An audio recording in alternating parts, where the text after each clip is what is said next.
नमस्कार, आपण पाहतात धाडस मराठी न्यूज।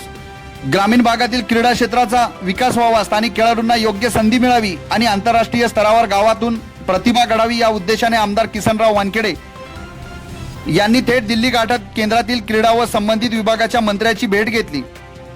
महागाव उमरखेड परिसरातील खेळाडूंना अत्याधुनिक सुविधा, प्रशिक्षित कोच, आधुनिक प्रशिक्षण केंद्रे आणि दर्जेदार क्रीडा साहित्य याचा अभाव असल्याने अनेक प्रतिभावान खेळाडू मागे पडत असल्याचा मुद्दा आमदार वानखेडे यांनी ठामपणे मांडला।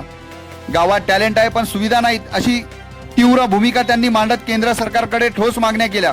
ग्रामीण भागात आंतरराष्ट्रीय दर्जाच्या क्रीडा सुविधा निर्माण झाल्यास येथील युवक राष्ट्रीय आणि आंतरराष्ट्रीय स्तरावर चमकू शकतात, तसेच भविष्यात ऑलिम्पिकमध्येही भारतासाठी पदके जिंकू शकतात असा विश्वास त्यांनी व्यक्त केला।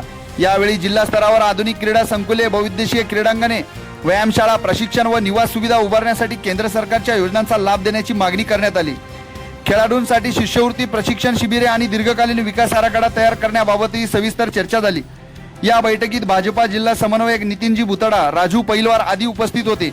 केंद्र सरकारकडून या मागण्यांवर सकारात्मक प्रतिसाद मिळाल्याची माहिती देत आवश्यक ती कारवाई करण्यात येईल अशी ग्वाही मंत्र्यांनी दिल्याचे आमदार वानखेडे यांनी सांगितले। ग्रामीण क्रीडा विकासाचा मुद्दा आता थेट दिल्लीपर्यंत पोहोचल्याने स्थानिक खेळाडूंमध्ये आशेचे किरण निर्माण झाले आहे। पाहत रहा धाडस मराठी न्यूज, उमरखेड।